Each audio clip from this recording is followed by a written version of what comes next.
Demi bisa merampok tanah rakyat, dia mengatakan, rakyat itu hanya punya hak pakai.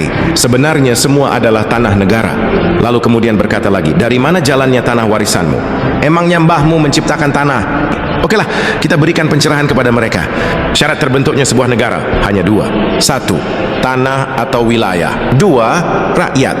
Lantas di mana posisi pemerintah? Pemerintah itu awalnya tidak ada. Dan sebenarnya tidak perlu juga ada, sebab pemerintah itu hanyalah sebuah organisasi. Apakah organisasi itu sangat penting? Jawabannya tidak juga. Apakah ketika sebuah organisasi bubar, maka rakyat mati? Jawabannya jelas tidak. Lantas bagaimana tiba-tiba bisa ada organisasi di tengah-tengah rakyat? Jadi ketika rakyat itu semakin banyak, maka mereka bermusyawarah untuk mempermudah kehidupan mereka, maka mereka membutuhkan para pembantu. Maka mereka sepakat membentuk sebuah organisasi dan mereka menggajinya. Itulah asal mula pemerintah. Jadi ibarat negara itu adalah rumah, maka rakyat adalah majikan. Dan pemerintah adalah pembantu alias asisten rumah tangga. Pertanyaannya, apakah pembantu rumah tangga itu perlu? Ya, perlu juga sih. Karena akan mempermudah kehidupan kita. Tapi apakah kita akan mati? Atau tidak akan makan jika pembantu tidak ada? Ya, jelas tidaklah. Kan kita bisa masak sendiri atau beli dari rumah makan. Jadi seperti itulah peranan pemerintah di tengah-tengah rakyat. Nah, masalahnya para pelayan di negara kita ini dari awalnya sudah sangat culas. Jadi mereka sering menyamakan pemerintah sama dengan negara.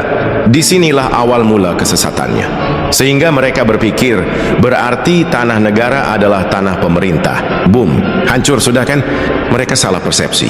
Lalu kemudian menggunakan persepsi yang salah itu untuk mengklaim apa yang bukan miliknya. Jadi perlu Anda ketahui pemerintah dan negara itu berbeda.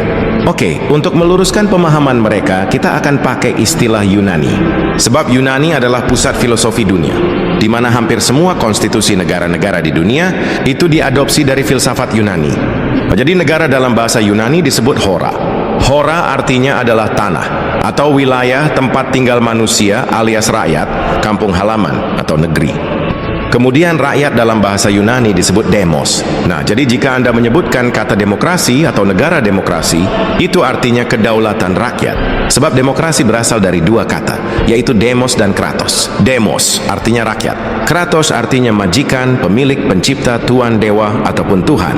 Ini sejalan dengan filosofi Latin, yaitu vox populi, vox Dei.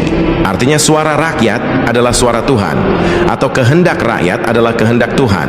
Jadi ibarat negara adalah rumah, maka rakyat adalah penciptanya. Kemudian pemerintah di dalam bahasa Yunani disebut kivernisi, artinya pelayan administrasi, ministry, ataupun pembantu rakyat. Pertanyaannya, bagaimana bisa pelayan yang digaji memerintah tuannya? Ini kan sudah sangat sesat. Jadi kesesatan paradigma inilah yang membuat para pelayan rakyat itu semakin jauh dari fungsinya. Harusnya sebagai pelayan mereka berlutut pada majikan. Tapi sekarang akibat kekeliruan dan kesesatan, tiba-tiba kaki pelayan itu malah diletakkan di atas kepala majikannya. Jadi jika bangsa ini ingin selamat, maka kita harus melakukan revolusi kesadaran.